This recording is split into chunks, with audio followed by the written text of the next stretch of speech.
You are now listening to the Dual Position Podcast. The boys are back to talk all things SuperCoach all season long. Please welcome your hosts, Whisperer and Brew. I need to change that intro, I think, until we know what's happening with our friend anytime soon. Oh, I've got you on playback. The boys are back to talk all things SuperCoach. Hopefully Adriana fixes that. Give me a thumbs up when you're good to go. I am the SuperCoach Whisperer. You're listening to the Dual Position Podcast. I'm joined by a man that I never thought... I've still got you playing back there, mate. I don't think I would have put odds on you or I ever doing a pod together.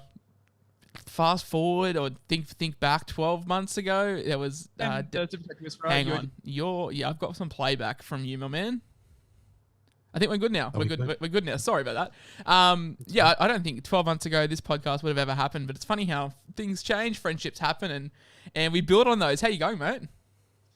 Mate, I'm super. Not a bad start to the year. And yes, we probably, didn't start off. I mean, I do that often with a lot of people that I don't start off so well with, but over the time we've got to know each other, and I think we're good friends, SuperCoach wise, and it's great to be on the show.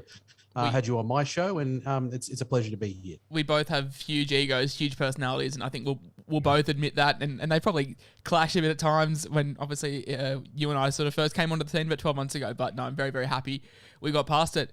Hey, for anyone that doesn't know you, I'm sure plenty do. How you been this year? How's the start? The rank sitting 4,100. So overall, I think that's a great start. You and I both know rank means sort of nothing a month in, but to be anywhere in that top 3-4%, you'd have to be chuffed with that. Yeah, I'm happy. I think if I'd got a couple of captains right, I would have really done a lot better. The last week was the first one that I got correct. I have been burning trades, and I think when you get a few things wrong to start the year, you can go aggressive, but you've got to have that, knowledge that you're going to have to pull the handbrake soon enough and start to save them. But look, I'm happy how we're looking to start the year. Yeah, I think I've been pretty good with trades before this week. I've traded this week, I've used 4 with 1 trade boost. That has changed this week, and we'll touch on that in due course. But I think, we've been okay. Didn't make any... I held off. I think I was ranked 85k after round 1. Didn't make any trades heading into round 2. Round 2, I think we ended up at about 35k afterwards.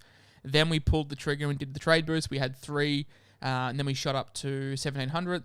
I looped Nico. I think I looped his 125. And then last week we just did the 1 trade, I think. But yeah, this week we've got plethora of options, which we'll touch on. None more so than the number 1 most traded person in. 20% of teams have traded him in just this week alone. That doesn't count the guys that have gone early or the ones that went very, very early the week before. But 20% of teams have traded in Talon May. No surprise he's the number 1 traded option. And for me, there's no debate here as to who the number 1 should be. It should be Talon May.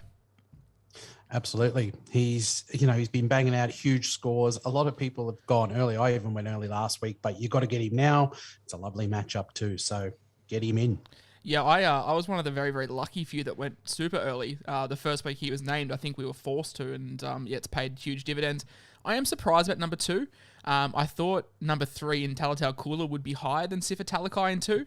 But yep. Sifa locked in. Looks like he's locked into that centre role. Craig Fitzgibbon has basically come out and said that he wants Sifa somewhere in the 13, doesn't know where.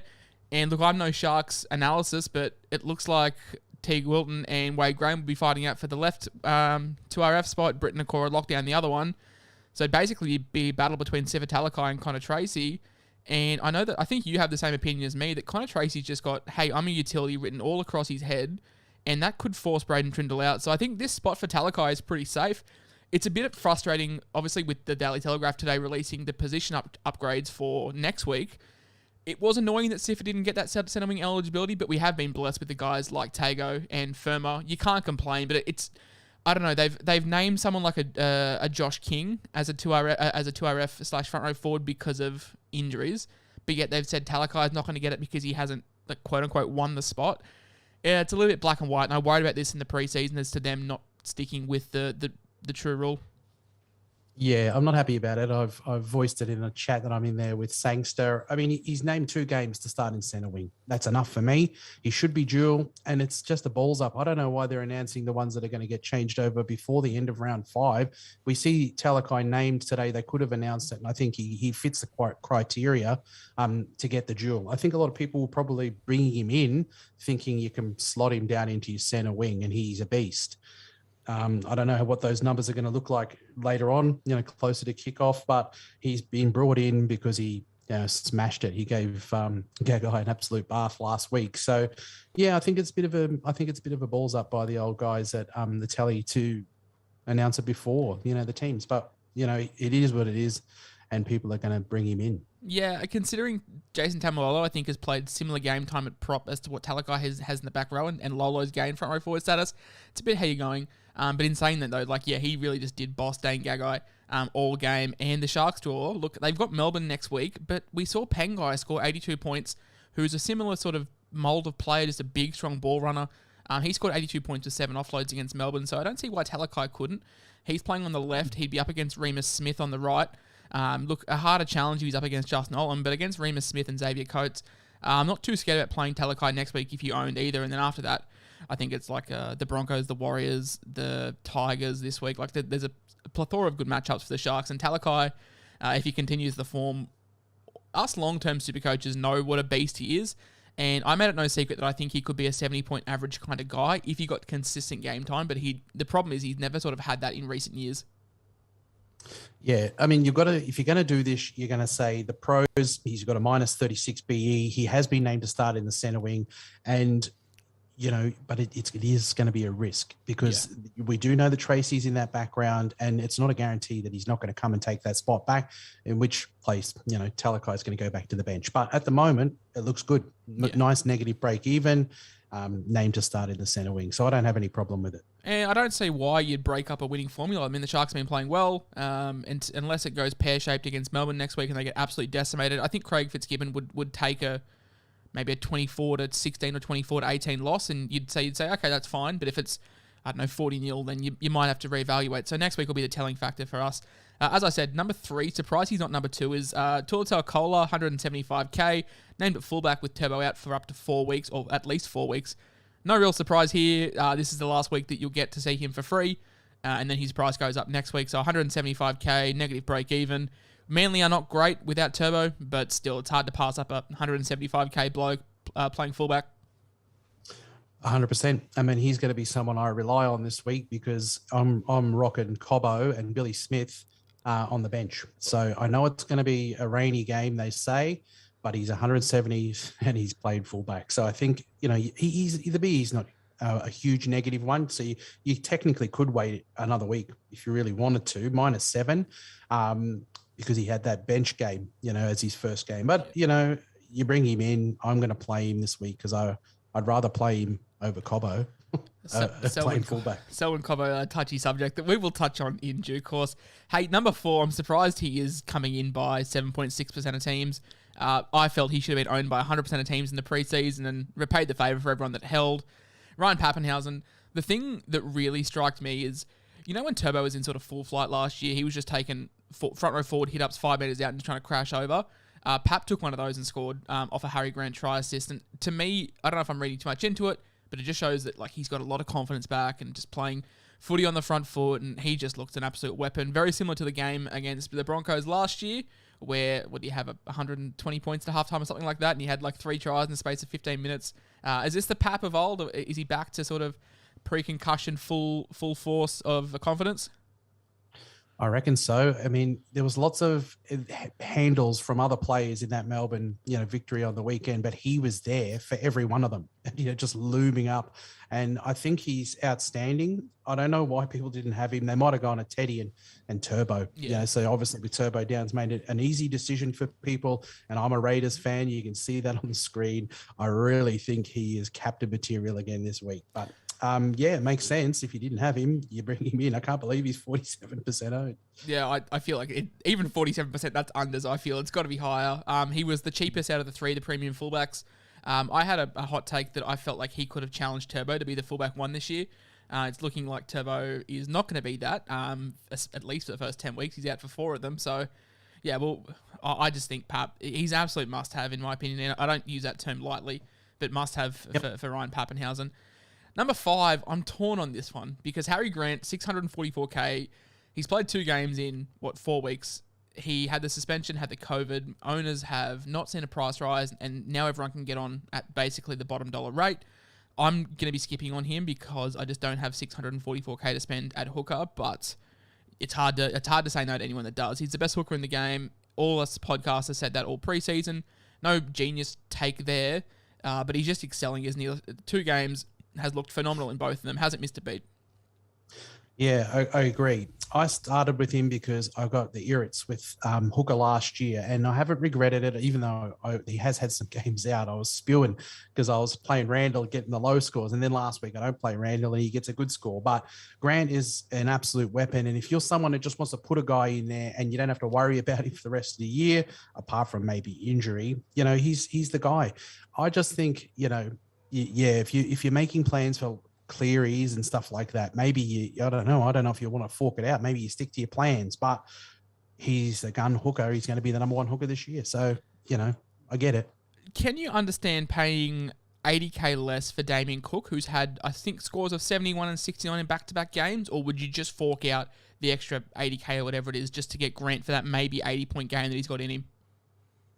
Well, I mean, if I was buying now and I didn't have either of them, I'd be tempted to go with Cook as soon as I look at that South's upcoming draw. Yeah. I like what I've seen from Cook and his running game. And that's the thing that he has that Harry Grant doesn't have. He's got a big ceiling. He can go tons. Cook, and looking at that South's draw, I don't think that you could go wrong. It'd be more of a pod move, wouldn't it? And I could see him as a hooker that could outscore Harry. No, that's what I'm thinking. Just for the 80K that you save and you maybe give up 5-10 points. Cook's looked good in the last 2 weeks. Took him a little bit to get into the season. The first 2 weeks weren't fantastic. But yeah, 2 scores of around 70 last week is not bad. You're never going to have to worry. Like, I know Harry Grant is the best hooker in the world, but there's always that weird concern that Brandon Smith, might take some minutes. You don't think he does, but there's always that sort of thought in the back of your head. I mean, Saliba Havili ain't taking minutes from Damien Cook, or no disrespect to Havili, but Cook is the 80-minute guy. He's got a fantastic 13 to work off the back of, and if Cody Walker can find some footy on the front foot, then Damien Cook could be a buy over Harry Grant, but I'm not going to talk anyone out of picking up Grant. Dylan Brown, I started with this guy pre-season. Did you start with Dylbags? No, I started with Mad Dog. I haven't been until last week. I wasn't upset with that choice, going Munster. But look, he has been absolutely sensational. He looks like the form, half or at least 5'8" easily this year. And when you look at your season, you go, who got it right, who got it wrong? The people that went Brown over, a lot of the other options we were thinking about got it right. And he's going to go upwards, 800K over the next coming weeks. It was a brilliant move by people who went there, and he just looks sensational every time he touches the ball. And the Eels look great. Yeah, the Eels look really good. We know the Eels look good in the first half of the season. When he came onto the scene, 2 years ago, and there was reports that he wanted $1 million a year. He was good, but I didn't see it. But you're starting to see it now in full flight. The thing with Dylan Brown is just the improvement on his running game, just taking the line on way more. He's just a big body. He's not a dominant half, but he's just a big body that's got a bit of pace about him as well, that can just really break teams open. And look, if he keeps it up, he's going to be 750K in a matter of weeks. And for an investment of mid 400s, then that's really, really good cash gen. Are you looking at picking him up this week? Is he sort of in your plans? Yeah, look, I think I'm feeling like this premium halves is the way to go. I haven't quite got the funds to go up to Cleary, but the way that he's making money with his negative break even, he's a solid play and he's going to be a money maker. He could be my bridge to Cleary. If he doesn't keep it up, or he does, I can make a decision between him and Hines. I mean, ideally, I'd love to hold Hines, but at least I get 2 players to choose between, and I'm going to bring him in this week, and it's an upgrade of Schneider to him. So that's what I'm doing with my team.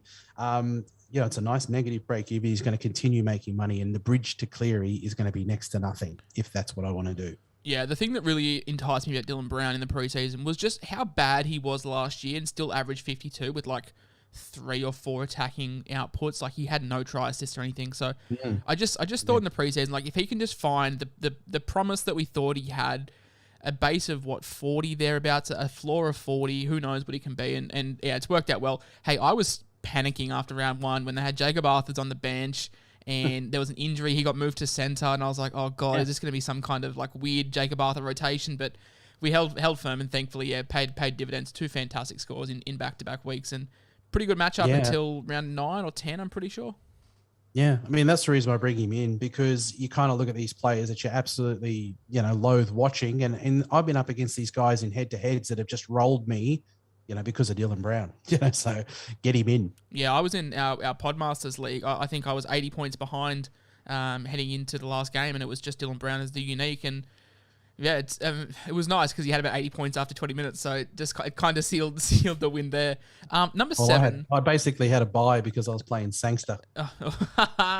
beat him by nearly 400 points. Bang, bang. Hey, I've never really got my finger ever right on Joseph Manu. Just in the last 3 or 4 years, I feel like I've got on when he's been cold, and I haven't been on when he's hot. He's playing this like roaming role, this Turbo Origin role, and he's looking really good. And he looked really good last week, and the Roosters draw is it opens up phenomenally. Can we get behind picking him up as a sort of a premium centre wing at 565k? Yeah, look, I've got this as I'm on the fence, because I think that there's probably guys that I prefer, me personally. I've looked at that South draw, and I like Campbell Graham this year. I think he's really come on leaps and bounds, and I love Tupu, who's been scoring fantastically well. He's very consistent. If you're prepared to take those low ones from Manu. And he's even got a couple of those this year. If you look at his success rate in the 4 games, it's not as good as someone like Stephen Crichton, who had the goal kicks, and it's not as good as, Zach Lomax. So, yeah, that's right. Shout, so there's some guys that have a better success rate consistently, but Manu, he can go tons on his day. So I don't loathe anyone's choice if they want to go Manu, but you got to be prepared to have those games where he doesn't roam, or they have in a bit of an arm wrestle, and he won't, get big scores. He'll get a 30. So you don't recommend owning Viliami Kikau and Joseph Manu in your sides, because you could go for 250 points one week, or you could go for about 60 the next. Yeah, and it'll all average out probably okay. But if you want somebody that you can just lock in, I mean, I know people that I talk to in chat groups that have had Tupu, and they love him, and they're just happy with everything he's done. He's been, the last 3 scores have been 70 plus or something. So, I mean, I have a preference, but he turned up last week, and that's why people are chasing him. But just be prepared this week that it may not be a ton. It is a pretty good matchup for him though. So weirder things have happened. I'm currently ranked inside the top 500, so I've obviously had a couple of things go right for me, and starting with Daniel Tupou was one of them. A lot of eyebrows raised in the preseason, but yeah, just a safe 40 points and what goes over for 80 when he does score it on the left wing of the Roosters. It's pretty good real estate. So I understand. My thought process was just I want the consistency of Tupou. But Manu definitely has the highest ceiling, and it's just a case of how you want to play the game. If you want to go for those high scores, then Manu was your guy. If you want to sort of trot along, then I think Tupou is there, but you can't talk down either of them. What are your thoughts on running Dylan Brown and Mitchell Moses at sort of the halves together? Is that too much to jump in on, or would you just go one of them else? Because Mitchell Moses is the 8th most traded in player this week, and he's traded in by 2.6% of owners. Had a phenomenal game. We know his record against bottom 8 sides, and Para's draw is still fantastic until round 10. Yeah, I mean, I don't mind it. It's just who are you trading? You're getting rid of a Sam Walker who's, got a nice sort of run of games coming up. And that's the thing with Moses is, it's an 89, it's a 41, it's a 53, and it's the 144. So, yeah, it's a bit of the Manus about it as well. It's either going to be a ripping score, or it's going to be a medium. But he's got the negative break even. And, that's my only question is who are you trading to get to him? If you're upgrading, go for it. I don't think there's any problem. They both really seem to be complementing each other. They found that nice, happy rhythm this year. So everybody's thinking is what's my bridge to Cleary, or, to upgrade. And I think Moses is a good one, to get you there if that's what you're aiming for. Yeah, look, I've had some controversial opinions on Sam Walker. I feel like if you own Sam Walker, he's not the sell to Mitch Moses. For me, Sam Walker is a sell to one person and one person only, and we'll touch on that. But if you own someone like a Jackson Hastings, or you've got the cash in the bank from someone like an Ilias, I can definitely get behind upgrading to Moses, because he's going to have that monster squinnies rolling average for the next 2-3 weeks. So I don't hate it, but yeah, just be prepared for the highs and lows. That's why I do prefer Dylbags, because we've seen that he can go just as big as Moses, but also have that better floor. Number 9, he was one of the most traded in last week. He's still in the top 10 this week. Beau Fermor.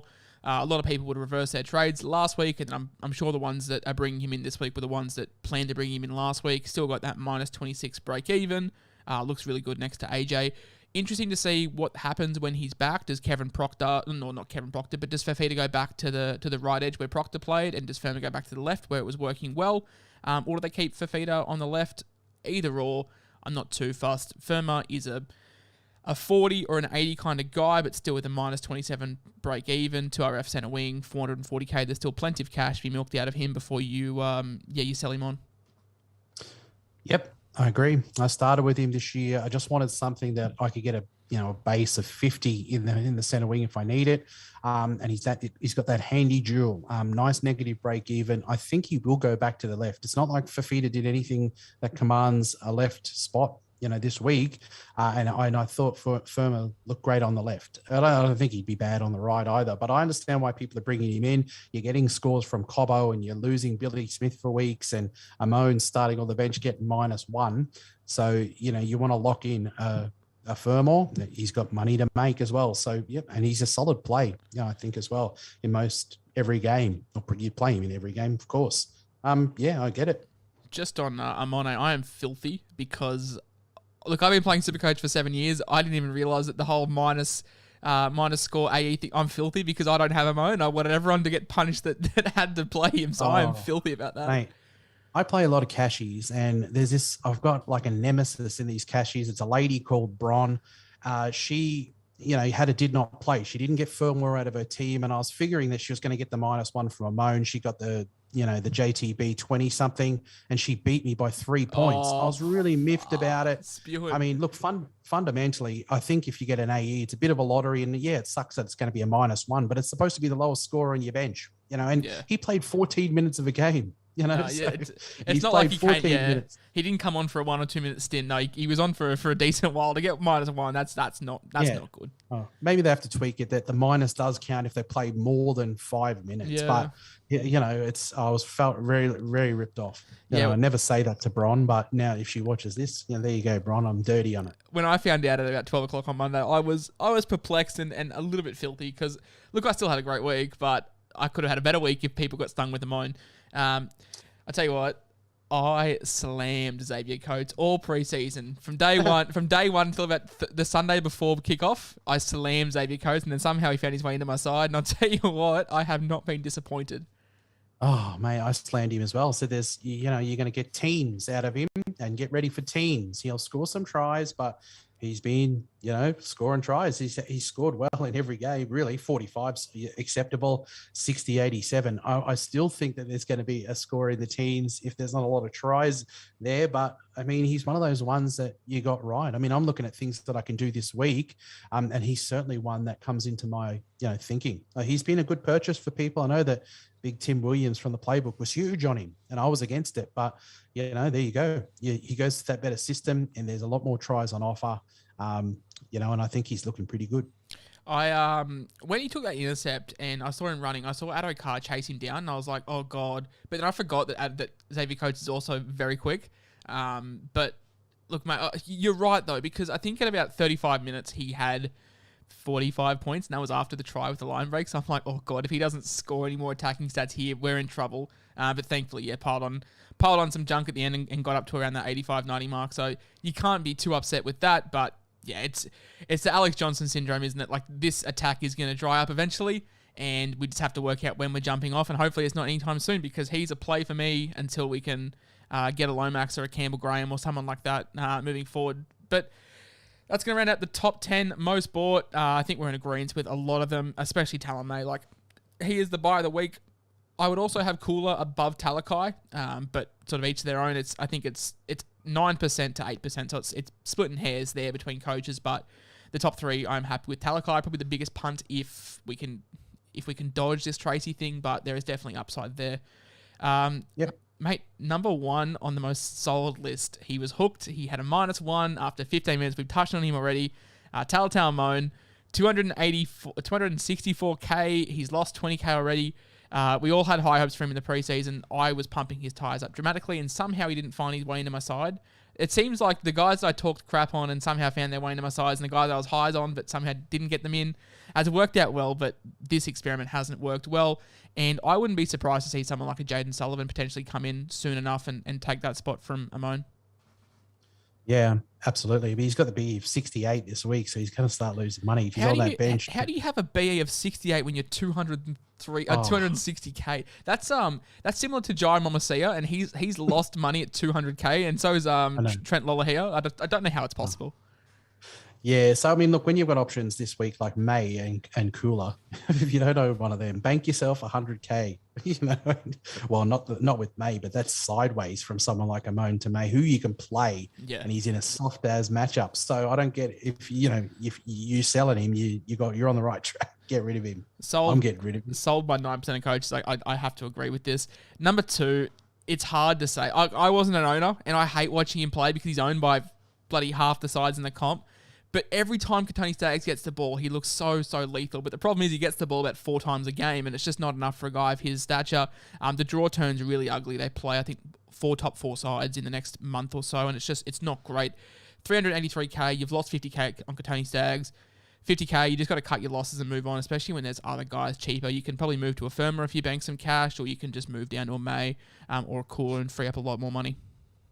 Yep, 100%. I mean, you can't keep saying, almost on some of these players. And the Broncos are not looking great. They look great for the first couple of games, and we thought that maybe they might have turned a corner, but it's not going to be the case. And I think that Staggs will, get some good scores. He will, but it's just not there for him at the moment. And you can go across, I said to Coates or May or Fermor if you want to just have some surety of scoring in your centre wing. Yeah, get off him.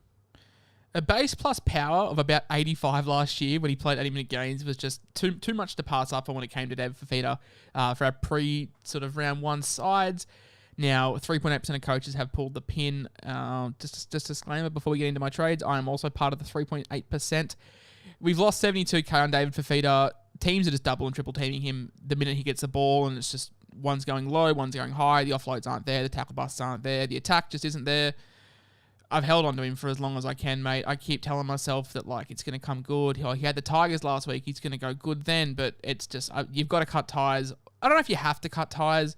I think it's a bit of a luxury trade for Fafita, but I'm thankful to be in a luxury position to do this. But are you on board with the Fafita sale, or is it more of a case-by-case situation? Yeah, I really think you've got to think about what do you need for your team. If it gets you a purchase that you need to get, he's a sell, but it is definitely a luxury because he's not scoring terribly. He's not covering his price tag, that's for sure. But for me this week, I could sell Fafita and get everyone that I want, or I could get the same if I sell Homole. Now I worry about Manly with no turbo in there, and I could, I'm just going to decide: do I want to get rid of Fafita or just hold him and hope that he goes over for a try soon enough, which Homole has in him as well, but. Yeah, I can get why people are selling him because it's been underwhelming for what we think he's going to do. Minus 286k, and if it wasn't for a medial tear, that would have plummeted. Turbo, under $1 million, 4th most sold player this week, 3.7%. This probably partly due to performance, but definitely down to the 4-week medial strain or medial tear that he's had. I'm looking at this nearly 300k price drop in 2 cycles. That is monstrous, and hopefully he comes back slow and we pick him up for 650k in about 10 weeks' time. Yeah, I mean, that's it. You've got to sell him. It's too long. The money that he's got is across to Cleary. I mean, if I was a turbo owner, Cleary would be in my team this week. Very simple trade. I captain him. So yeah, look, you've got to get rid of him. It's 4 weeks, and I think that's probably best case scenario. I saw the NRL physio say, there's a possibility it could be even 6 or more. Yeah. Hopefully you get Turbo down the track, and he's still got that BE 155.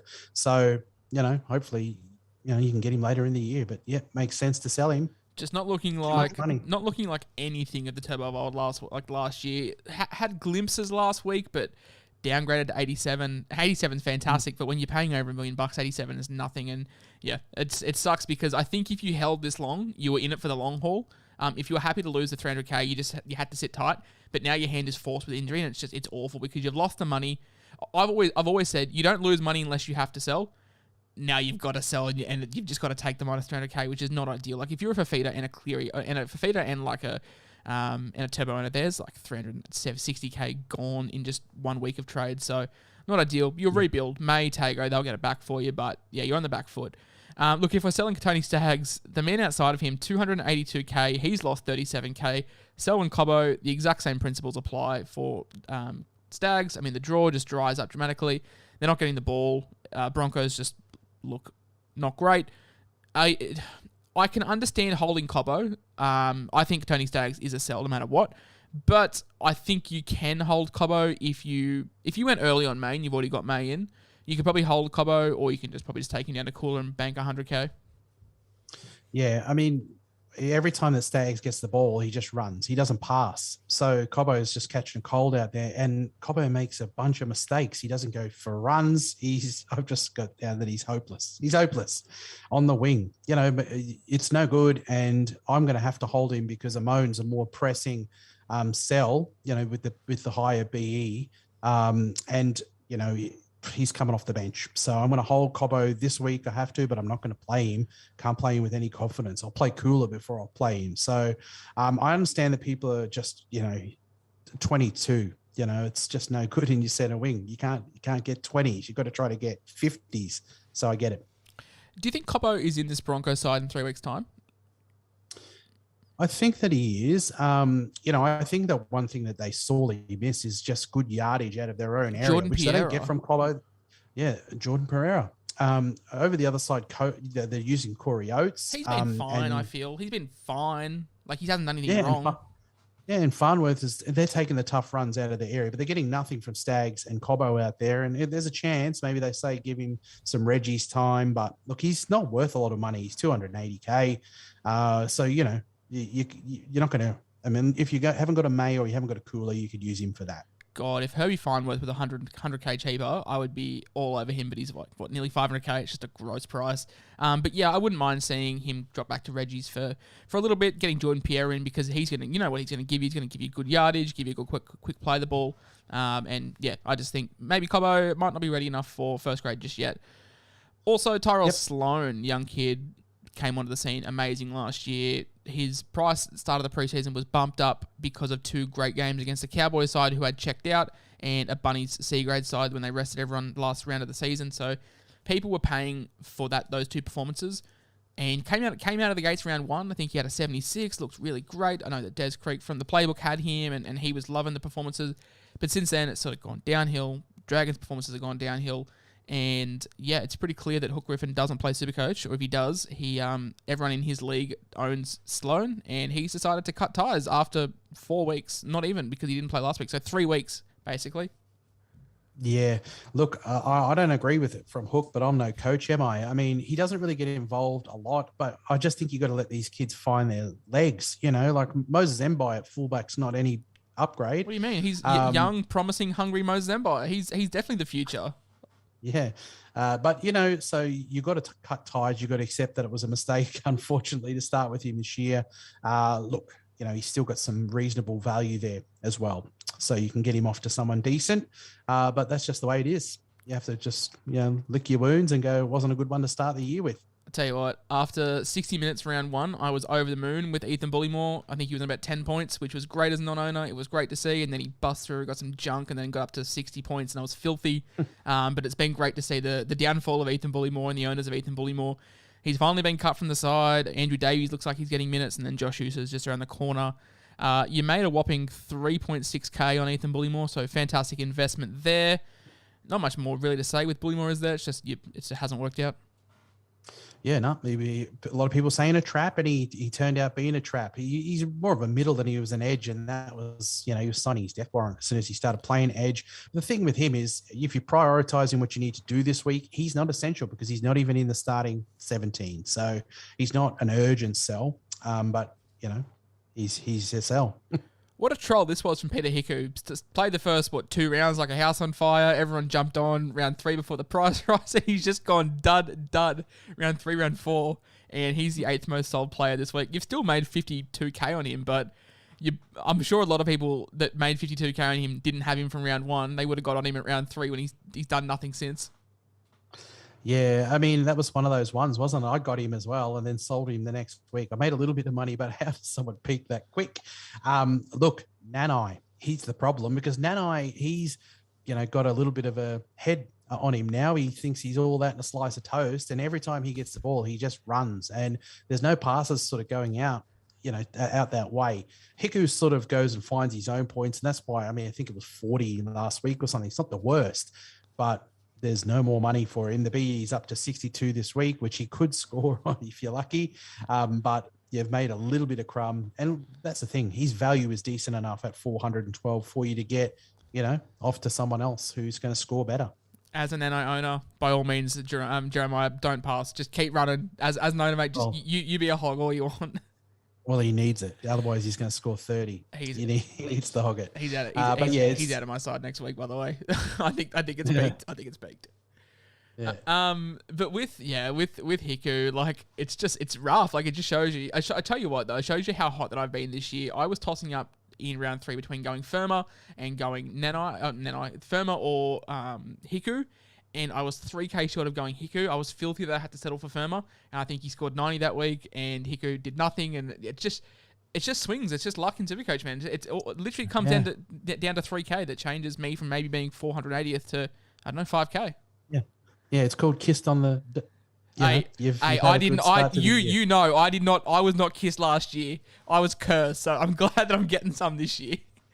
Yeah, I mean, you do some luck when you have a bad year. I've sort of had some mixed, luck this year, but not completely bad luck. But I got Hiku and it didn't work out. But if you dodge it, you take it because that's Supercoach is a harsh old mistress. She'll take from you, more often than not. So when you get a little win, you take it. I had a bet with Brew preseason about Hammerside Tabuai Fido's average after the first 10 rounds. I set it at 55 and Brew took the overs. I was very much happy to take the unders, and looks like that bet has got up for me because he's done nothing in the first 4 weeks and now he's out for a extended period of time. Hamiso, you've lost 33k on him. He was attempting enough, but I was never convinced on this Cowboys side to put up points, which is what you need for Hamiso, and now he's out and he's a sell.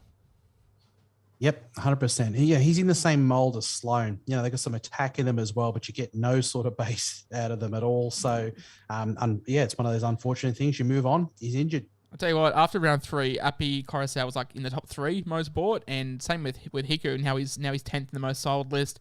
I'm assuming a lot of people were just moving, they're taking the cash grab, albeit 30k at his peak, and moving him on to Grant. I was never convinced on Appy. It just hasn't delivered the last sort of 2 weeks or so. Did well the first couple of weeks, but clearly back, you'd expect that takes a lot of attacking touches out of Coruscant's hands. Yeah, I mean, that's the thing. Appy does well the less stars there are in the team. As soon as the stars come back, it's down to, what you see in the last 2 weeks, 32, 43. You get yourself a couple of dollars and get up to Cook or Grant.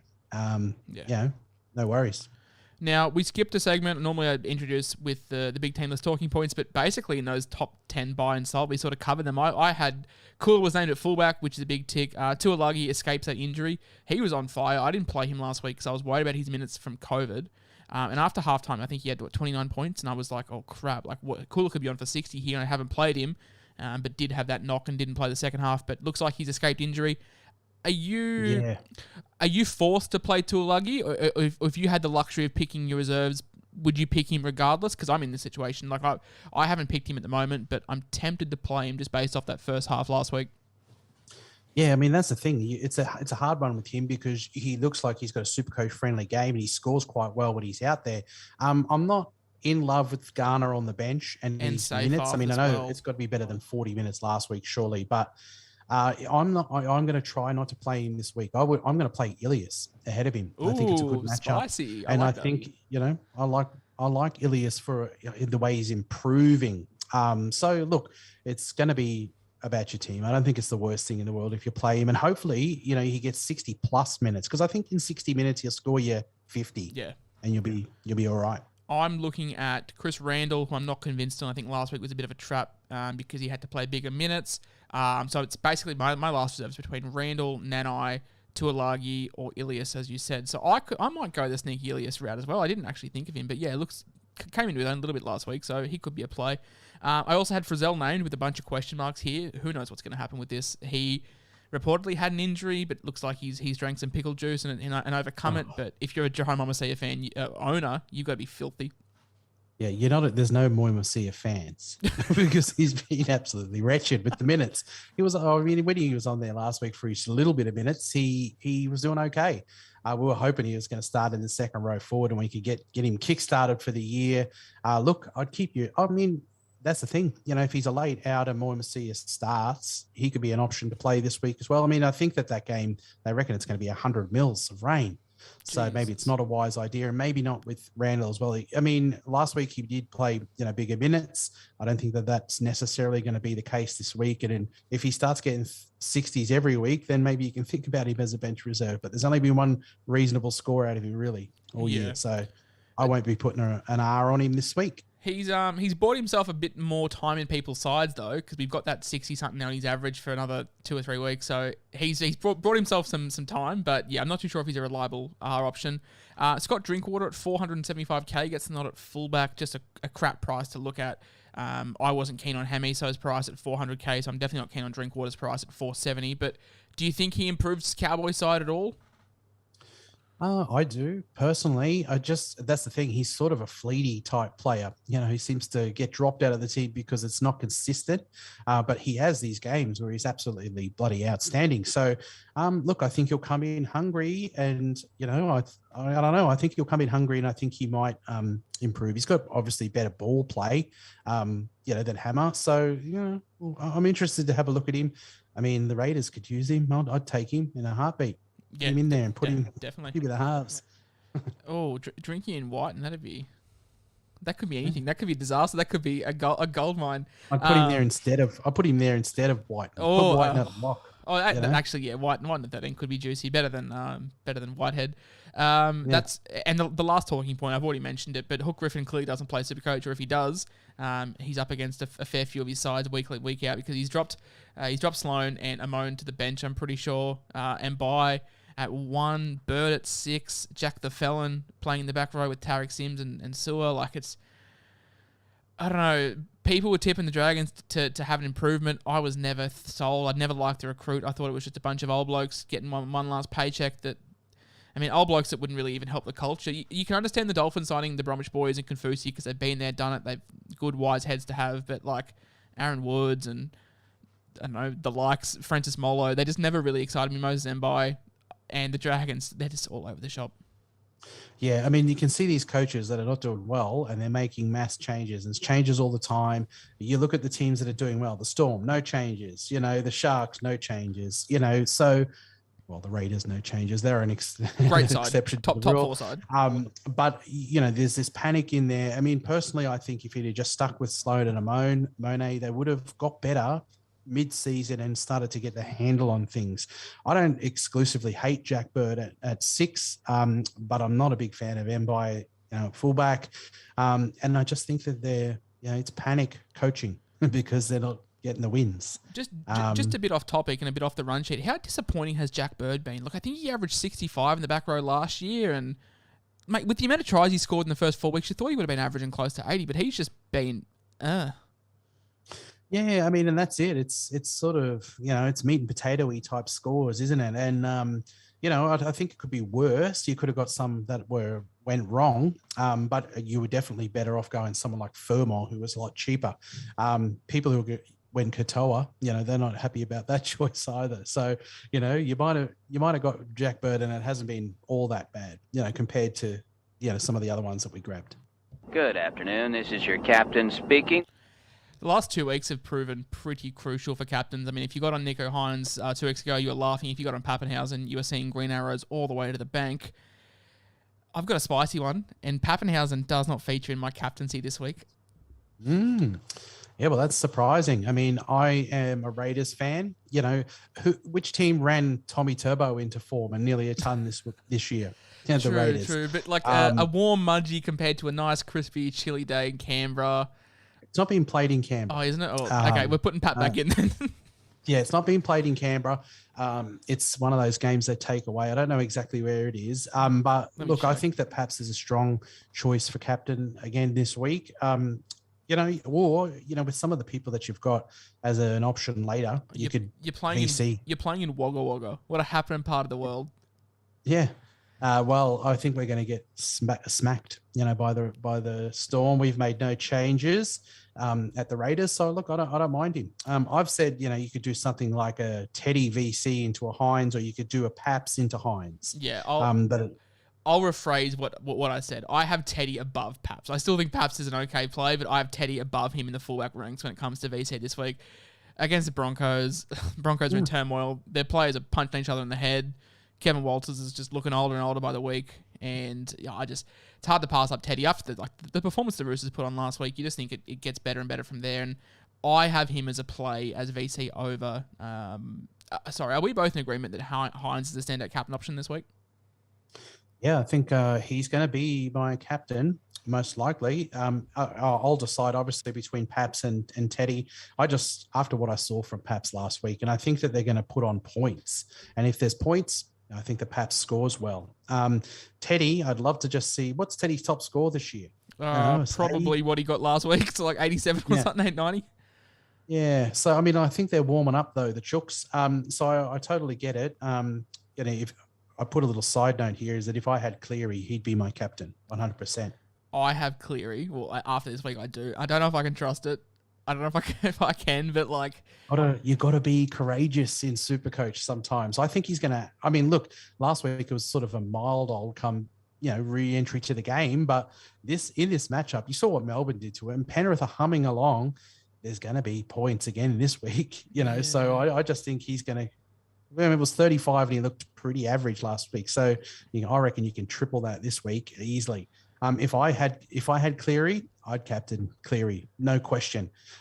Look, Hines is coming off a bad score last week, and it wasn't exactly the best conditions, but Hines or Cleary, he's tied and tested, and I think he could get 40 points. That's the reason why I went Paps last week, because I was like, there's 30 points in goals, and there's going to be 30 points in goals for Cleary as well. So he scored last week in goals, and all he needs to do is just have a game under his belt to get back to Cleary ways. It'll be... I don't know, man. Did you see Cleary kicking him last week? He did not look good. He was there. Well, look, he's practicing, I'm sure, He looked as good as Tedesco. Teddy. How bad was he? Shocking. I'd kick a better goal than him, and I'm old and fat. Look, I think I'm going to probably go Paps into a Hines, or, I could go, a real tricky one and go Paps into a Taylor May for some tries, because I think they're going to be tries. Maybe he gets a 3-trier again. But yeah, I think I'll probably just go the standard, what I think he'll be the highest VC this week after what he did last week. If you want to go super pod, Latrell VC against the Dragons. Yeah. Yeah, I mean, that's the thing. You might as well have a dash with your VC. It's got to be something really good. If you're like a Moimasia owner like me, you've got to get something ripping. So go with someone who's got an enormous ceiling. They can absolutely tear heads. So I get it. SJVC as well against the Cowboys. That doesn't seem too far. You want to, if you're going to take a punt, you take a punt with your VC. You don't take a punt with your captaincy, and that's why I'm scared of going Cleary, because I've got this like good rank, and I just want to hold on to it with all I've got. Do I just go with the crowd? Cleary and go with Hines? 100. He averaged 100 last year. He's had his first game back averaged 140, and he's done nothing. He had a massive shoulder injury. Yeah, but you see, that's the thing. They play a different type of role. I mean, Cleary is one of those accumulators. So if what we see from Hines this year in this style of game, he's an accumulator of points and he kicks goals. He's like the poor man's Cleary. And I think that Cleary's going to come out. That can be one of my hot takes. I think that Cleary will get above 130 this week.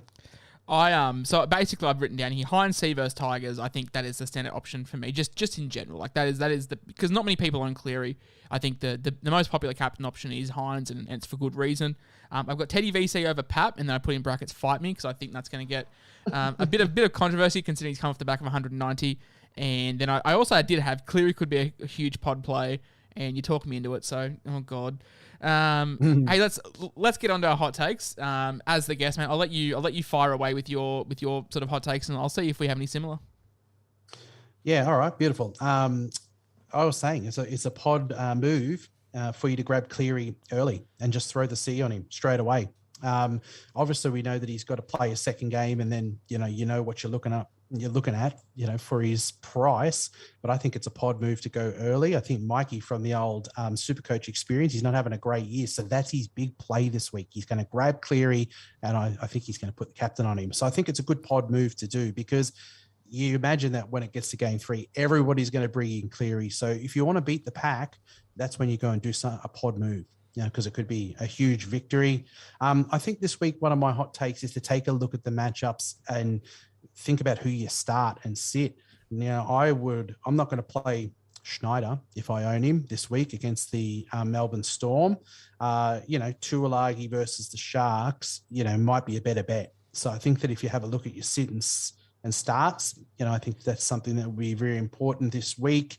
And look, I said, if Moy Masia doesn't start in the second row, you might as well forget about your VC if you're an owner or if you have a moan. Lovely. I have Teddy to outscore Pappenhausen, as I said. Like, that's just what I'm going with. I'm also going with Latrell to be the top scoring fullback. Just sort of in general. I don't know if we can include Hines there if you want, or if are we including Hines as halfback, but I think Latrell to be the top scoring fullback. And I also have Adam Reynolds under 35 points. Fair enough. Oh, you want me to give you hot takes on scores? Yeah, or you can do whatever you want. Like, you can do. All right, I'll go some hot takes. Well, I've already said Cleary for 130. Yeah, above 130. I think that Fafita is going to get above a ton. I think it's going to come. We're going to get a ton from Fafita. And I'm going to go Dylan Brown will outscore his score from last week. Oh, all right. If he does that, I'm seeing big green arrows. So fingers crossed. That'd be great. Let's discuss our moves this week. Ladies and gentlemen, I'd like to report a trade. All right, Sam Walker. I've done what I can. I've tried to prop him up week in, week out. I've defended this boy way too much. He's being cut. The Ramsey Resurgence have ripped up Sam Walker's contract the week before he gets dual status. So that is a big disappointment for him. I think his family are shocked, and I'm very unfortunate to see him on the unemployment line. David Fafita also chopped. We're ruthless here at the Ramsey Resurgence. We've got to stay on top. So Fafita gone. Sean Russell. This is what I want to talk to you about. We'll touch on that. So from right now, it's Sean Russell versus Billy Smith, and we'll touch on that in a second. In Nathan Cleary. He's coming straight in. Ranked 183rd, but it's getting him in. People say, what about the price drop? Yep, don't care. Just getting the points in. I've got Hines and Cleary as my halves. We're done for the season there. Barring injury, no trades need to be spent at halfback. We're getting in Sios Tifa Talakai at our back row to fill in for David Fafita, but probably scores the same and has the better upside.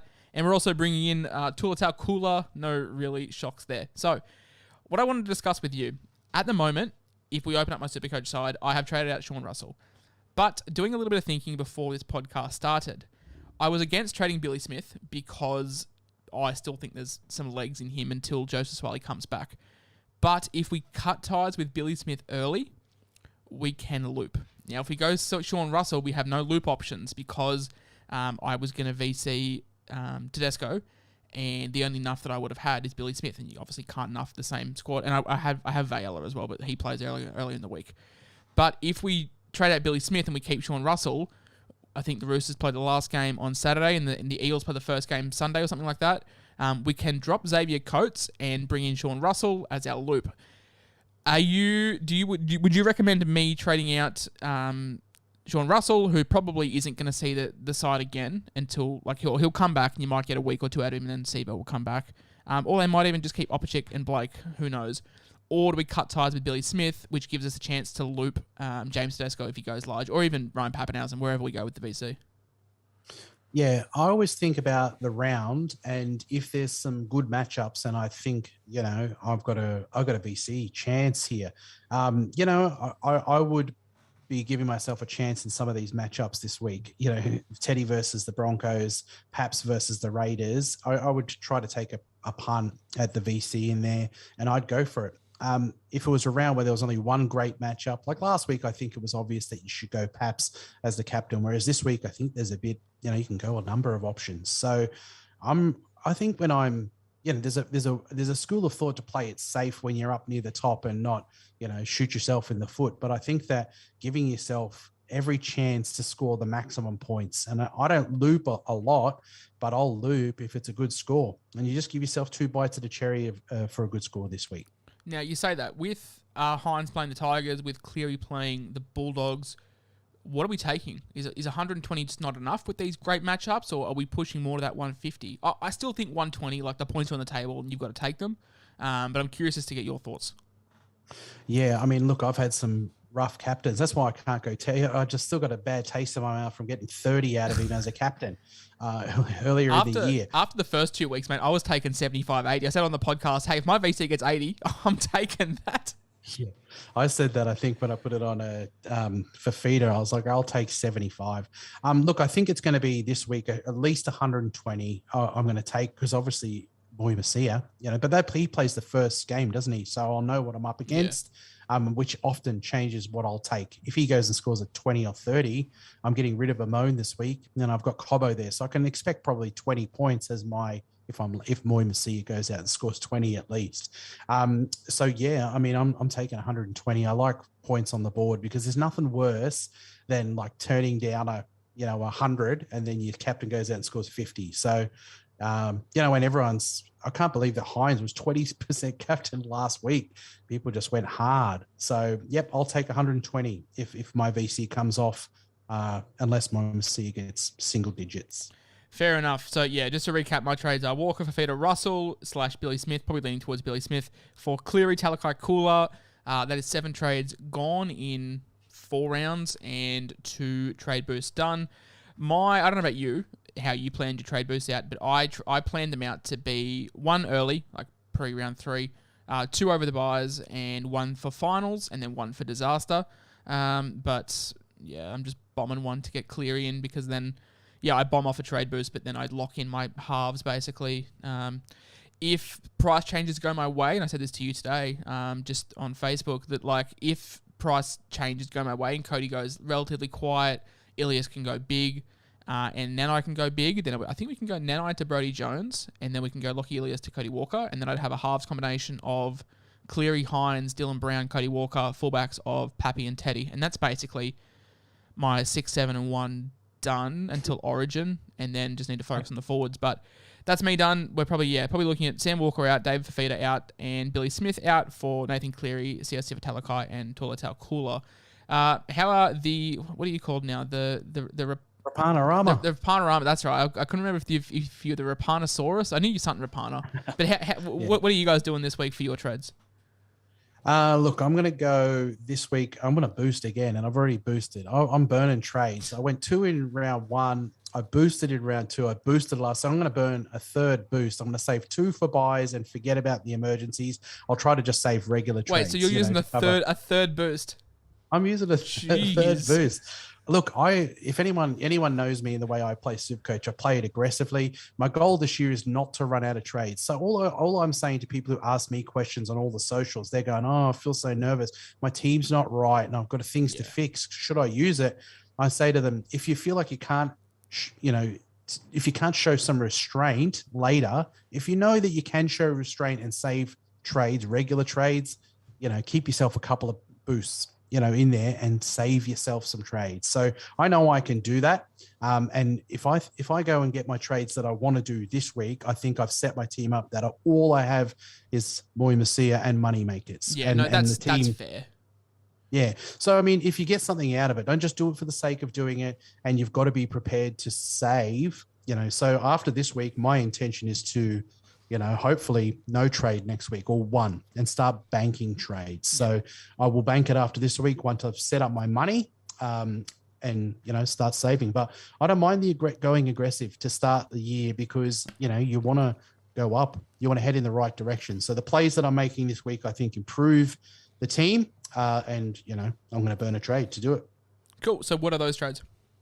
Hamole is, I can't say, Olakato. Olakato. Are you cutting tires? I'm cutting tires. Look, he's not doing anything terrible. And I can choose between him and Fafita to sell. But, I just like that Fafita ceiling. I know that we haven't seen it this year, but I've got Murray in there and who's my, rock solid scorer. And I can have a sort of, fleety one. And I think Hamole and Fafita are in that same mold. Yep. The main reason why I'm going to go Hamole is because I can afford to do the trades that I want to do and sell him instead of Fafita. And I do worry a little bit about the Manly team, without Turbo in there. So, yeah, I'm going to cut ties with Hamole. He's averaging 50. That's what Fafita's doing. So they'll probably score about the same. And then we just... I'm going to hold Fafita and hope he goes over for a try or two. Do your trades change if Turbo is fit? If Turbo's fit, I would be probably happy to hold Hamole. It just seems like this year they're not, using him. I don't know if the elbow. I don't know, but has he scored? He hasn't scored a try, or has he scored a try? It's been 50s, and there's no difference between him and Fafita. He is 100 or so K cheaper. In one iteration of my trades this week, it was going to be Fafita across to IPAP, and that was someone who I felt very confident selling Fafita to IPAP. But because I've changed my plan, I want to sell people who I just didn't think I would hold all year. And Hamole was somebody that I was happy to have in my team, but I probably wasn't thinking about him for finish the year. And look, Fafita, if he gets motivated and they start working out how to use him, surely the coach is looking at them saying, we're paying this guy $1 million and we're not bringing him into the game. Yeah. I'm no coach, but he's got to be doing it. Surely they've got to be working, sitting there at a whiteboard going, how do we get Fafita the ball? Playing for 20 minutes at lock, do something. They've got to find a way to get Fafita a ball. So, it hasn't been good so far, but I just think that I'm going to keep Fafita because, 11 tons last year. And how many tries did he score last year? He hasn't scored any this year. No. So I just... Yeah, are you worried with these, like, obviously the game slowing down, that, like, he just doesn't have the chance to get on the front foot as much? But then again, obviously, it's been reported that Philandis wants to go back and see touch footy, so there might be some real tinkers. So Fafita could be back on. Yeah, maybe. I mean, look, when you see him where he's getting the ball, he's flat-footed all the time. Look, I'm just going to hold him because there's a pedigree that Fafita has for SuperCoach scoring that Hamole doesn't have. And that's why I've chosen Hamole instead of Fafita. And it's a hard old watch. I'm telling you, to hold him. But look, if you were talking to yourself at the start of the year, you'd probably say, yeah, I've got Murray and Fafita in my second row forward. Yeah. I'm going to kick butt. I had Crichton and Fafita. If you told me that, I'd be like, oh, we're set for the season. And they're both done after 4 weeks. Yeah. So look, but that's the thing about Fafita is he's not actually scoring terribly. He's not justifying the price tag. So it's all we need. I get a feeling like IPAP is scoring 70s and he's going to go over for a try soon and score 100, and that's the thing. David Fafita's 50s and 60s now doing nothing. All he needs is one booming run and a try and it's 100, so, and then everyone's going, oh, they have a big exhale and they say, because we did say at the top of the show that it's a luxury sell. Yeah. And so I just don't need to sell him. So I'm not going to sell him. He was a blade of grass from scoring 85 last week. He took that tap from 10 metres out and was held up only just, so he could have had 85, and we talk about him very differently. So I understand what you're saying. Yeah, I'm just prioritizing. I'm saying that I prefer Fafita to Hamole. So he's out. I want to go to Jones. I know it's early on him, but he's been named to start in the second row. I think he'll get at least 50 minutes and he'll probably score 45, 50. He's cheap as chips as well, which is the way to go. The only other one that sort of tempted me was Hetherington, who's starting at lock there with a sort of long-term injury out there to, who is it? The one that got the old... Yeah, Carrigan. So he was slightly tempting to me, and so was Cotter, but he's been named on the bench and Lolo at 13. So I'm just going to take a punt on Jones. I don't know if I'll play him, but I think he'll make some money, and he's got a pretty good, running that team, at least Yeah. till Barnett's back. So 6 weeks. I can hear what people are saying in their cars as they listen to this on playback, or they're going to comment in the chat, in the live chat, that he scored 35 last week, but it was his first game back from COVID, first game back from injury. He averaged 55 last year when he started, so I'm happy to put the red line through that. And also, we have to remember that the first game of a player's scoring cycle, that's the first one that drops out of a rolling average as well. So, I'm looking at Brodie Jones next week as well. So if you're going early, then I can understand that. Yeah, I mean, it comes without huge risk. He should score at least 35, 40 points. So you're not, dead in the water. He's around the same sort of risk as Tuilagi. He probably hasn't got the same. I mean, actually, I don't mind him for eye test as well. So that's one of the reasons why I don't mind going a little bit early. So my next trade is going to be Schneider out. I'm going to choose to hold Ilias instead of Schneider. I know Schneider's got that minus 30 odd BE. But I'm gonna stay on Ilias because I liked what I saw from him last week, and I want a slice of South's team. I think they're coming up to a beautiful run, so I'm gonna cut ties with Schneider early because I want to get some gun halves in. I've got Munster and I've got Hines. I can't afford to get Cleary, but I see Dylan Brown as my avenue to get to Cleary because of the way that he's scoring and the way that his money's going up. I'm going to bring in Dylan Brown. So I'm going to sell Schneider and pump Ilias up to reserve halfback. I'm going to bring in Dylan Brown. That's how I'm going to use the money I saved from Hamoli to Jones. Just get ready for the live chat to flame you for selling Schneider, because when I told them I was selling Schneider, I got rinsed. I sold Schneider for Hines the week he got 125, and then so I was pretty happy with that. But the reason he's got the nice negative break even. He actually looks like he's got a SuperCoach friendly game. You can see on the screen. I'm a Canberra Raiders fan, but look, he's playing Melbourne this week. He could get a low. I mean, you wouldn't play him confidently this week. And if you have a look at that Canberra draw, there's not going to be heaps of money to make, I don't think, for Schneider. And look, you just got to pick. You're going to probably want 3, if not 4 guns in the halfback position or in the halves. You just got to pick when you cull them, and when you bring in the ones that you want. I can bring in Dylan Brown now. He's got that nice negative break even. So I'd rather have Dylan Brown than Schneider. So, I could sell Ilias, but I'm gonna bank on that nice draw for South, and I'm gonna cut ties with him early. Sometimes you do cut ties with them early because it gets you something, and you got to ask that question: am I getting anything out of cutting ties with Schneider early? I'm getting Dylan Brown. Yeah.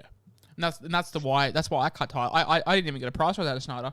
I cut him in round 2. I cut him in round 2, and I got Hines. So that was the thing I had to weigh up. I was like, do I give up 300k or do I just get a season long keeper? And I went for the same route as you. And you said you were boosting as well, mate. So what is the last trade on the agenda? It's going to be a Amon out to Cooler. I'm going to need I need to boost this week because obviously I was hoping that Billy Smith would be named, and I don't feel confident playing Cobbo, so I'm going to bring in Cooler. He's got the -5, so it's not essential, but he's named at fullback. He's 170k, and I'm going to probably play him ahead of Cobbo this week. Yes, that's the third trade. I'm feeling good about it. I'm not happy that I'm burning trades, but I'm happy with those trades. I'm not going to have to watch Dylan Brown run around and pull my hair out. Looking like the sexiest man in rugby league, Dylan Brown. Mate, we for the audio podcast listeners, we're going to wrap this up. As always, we hang back for 10-15 minutes after, answer some YouTube live questions. If you want to get involved in that, make sure you head over to the YouTube. We go live at 7 o'clock on a Tuesday and about 8:30 or 8:15ish on a Sunday. Hopefully, all fingers crossed, Adrian will be joining me most Tuesdays moving forward. I think he's a very free man on Tuesdays, doesn't do a preview, does more of a recap. So if you've enjoyed Adriana, go check him out at SC Adrianosaurus. Some quality stuff there. And I'm more than happy to promote the work that he does because we have become much closer friends than what we started off with. Mate, for all the podcast listeners, I appreciate you coming on. I appreciate you giving me your detailed thoughts. A longer episode than usual, but you and I, we talk plenty of times and we go in quite detail. So I appreciate you jumping on tonight, mate. Pleasure. I'll look forward to next week. Lovely. All right, guys. You've been listening to the Dual Position Podcast. I have been the coach of the Ramsey Resurgence. I'll talk to you guys on Thursday for you guys that are tuning in for the live stream. I'll talk to the ones that are listening to the podcast on Sunday, and we'll be back with